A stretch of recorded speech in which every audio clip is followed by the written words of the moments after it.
What's up, everybody?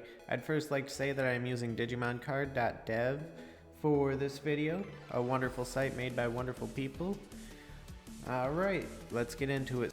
So I know what everybody's thinking if they clicked on this video, that it's either clickbait or that it just doesn't make sense, that it's contradictory. How are the best decks in the format bad decks?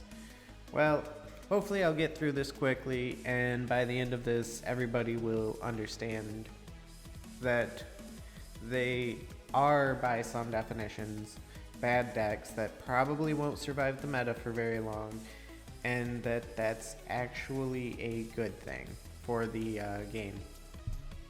So, getting right into it, if you've been in the card game scene for a while, for a few years at least, you likely know that between all the card games, when you go to deck building, there is one overriding principle, I suppose. I like to call it winning image. Some people call it win cons, deck strats, so on. And essentially what that is that when you build a deck, you have a goal in mind for how that deck is supposed to win. The entire rest of the deck is built on supporting that goal, getting it done as quickly as possible. And sure, there are times you won't always win with that specific goal. However, more times than not, you will, and the higher you can get the percentage of times you win like that, the better the deck is. So if you play a game, play like, I don't know, 20 games with a specific deck and you get a win rate of like 15, 10 of those with your goal in mind, 5 of those just randomly, and the other 5 are losses, then your deck is doing okay. That means 50% of the time you hit your winning image, and the other 25% of the time your deck was still strong enough to pull it out, and maybe in these 5 losses you still were able to hit it, it's just the opposing deck did what it did better. Now, why is this important? Well, in Digimon right now, we don't have a strong winning image going on. What we're getting for the best decks is something closer to, let's say, 5, 10, 5. I mean, this win rate is pretty high, so it's more so just to get the point across. And first of all, why this is a problem. Why is this a barbecue soda deck? And for those of you that don't know, barbecue soda is a joke item from Art and Elico. Essentially where if you take only good things and put them together, you'll get something good. So it's a good stuff deck. And this can really be applied to red and blue at the moment. Like this deck I have right here, it's not fully optimized, but you have War Greymon, you have Omnimon, who honestly can't really be built around right now, but can be splashed into blue or red. You have Metal Greymon, who definitely does not support someone like War Greymon, but can win a deck by himself. You have Agumons, who are self-synergizing and can do well with Greymon. You have Tai giving War Greymon and Omnimon security. Like, everything going on in here is really good, but it's kind of scattered. Yes, you can look at this and be like, well, I see combos. Yes, you do see combos. However, these combos exist within like their own small little cosmos, and that can be said with blue too. In blue, let's see if I can load that up real quick. We have cards like Metal Garurumon here that when he attacks you can play a card, and then you play this Garurumon. It makes him stand back up, and if he has one of these Were Garurumons, then he has security. You can deal 4 damage in one attack. Like, you can do some nutty stuff with him. However, he's also kind of like the king of barbecue soda, because you might not have this Garurumon. You might have this Leomon. You can still do something good with that. You can get a card that when it's destroyed, you get 2 memory. Or you can throw out Gabumon and get a draw. Like, everything here does something good. However, it isn't all built around a single focus. And Digimon in particular kind of supports that more than other card games, because you can straight play any card in your deck as long as you have the memory to do so. And there is no mulligan, so we don't have a lot of consistency to speak of. So we want to be able to put down good stuff even if we don't have our key pieces. However, as the game progresses, I have no doubt that searching and draw power is going to be enhanced to the point where deck synergy will become far more important. And to further elaborate on these barbecue soda decks and them being the best decks in the format, if we look at yellow and green, we'll see that, yellow is honestly barbecue soda light in my opinion. I think that it's trying to do a lot of things, however, it doesn't necessarily do any of them as well as blue and red do what they do, and it doesn't have too many combo pieces. But that doesn't mean that it's bad, it just means that they're scared to support it properly, because one wrong move when talking about security, I feel as though in this game could easily make something broken. And there's a reason for that, because once searching does become more prominent in this game, I feel as though every color will do it slightly differently. And for yellow, I am pretty sure that they will be able to choose what goes in and what comes out of their security.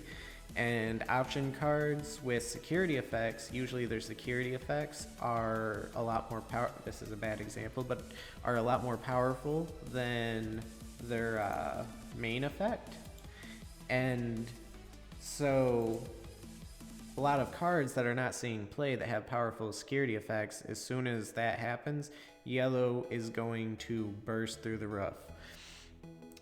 And green is actually a really interesting case, because anyone that's played card games for a while will look at green and go like, that is a really powerful color.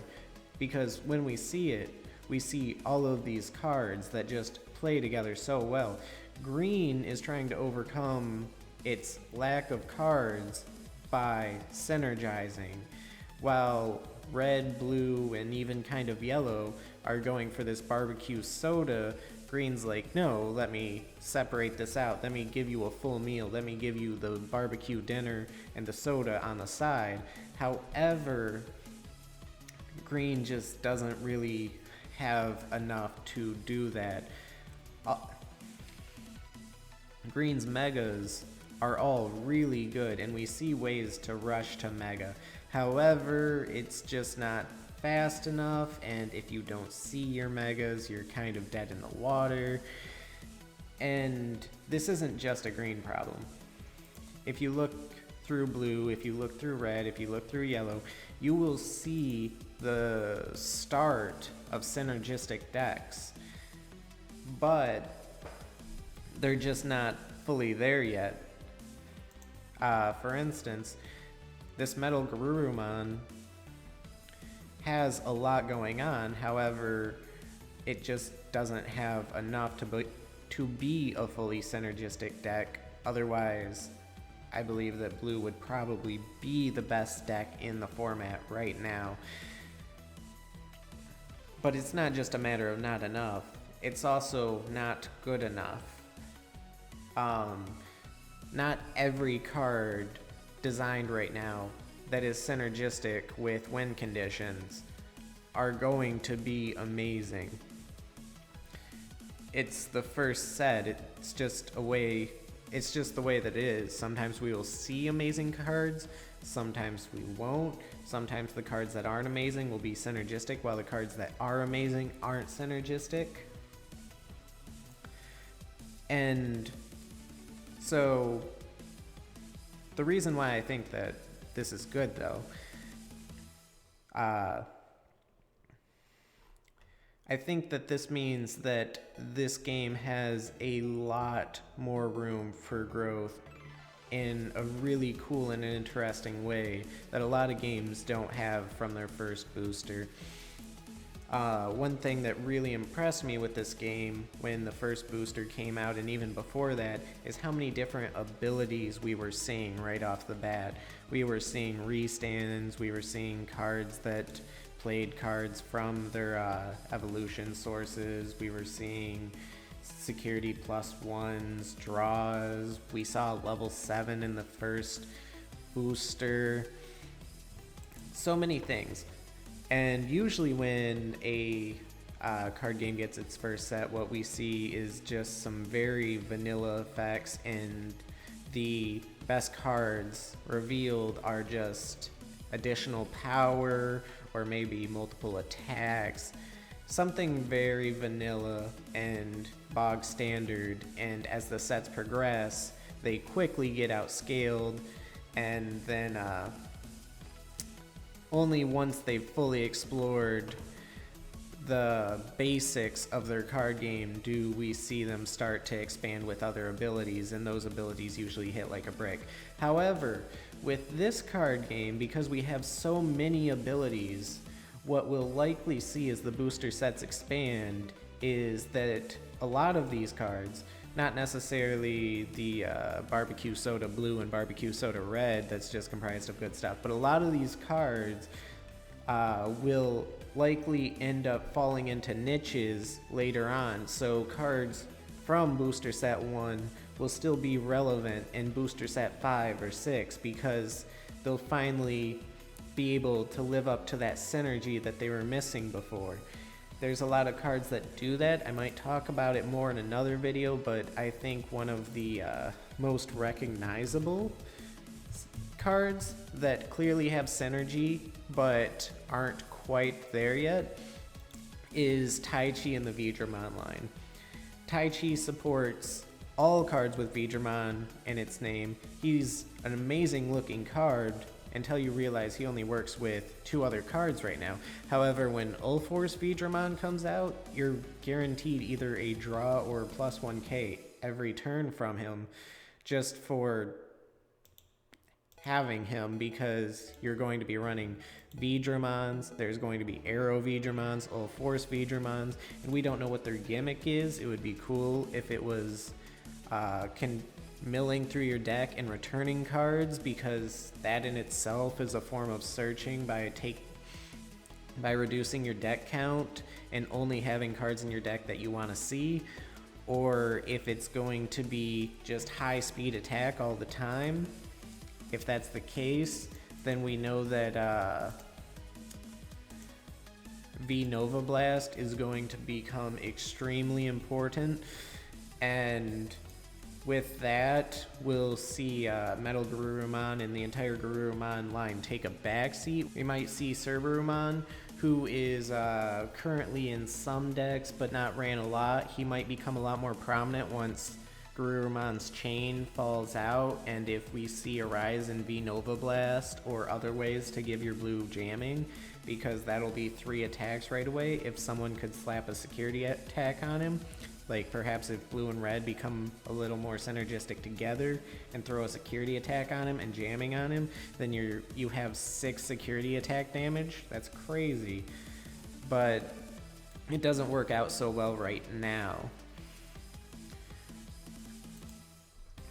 But anyway, that was what I was trying to get across, that these decks aren't good decks in terms of deck building. They don't, while we might see combos within them, they don't follow a theme too much.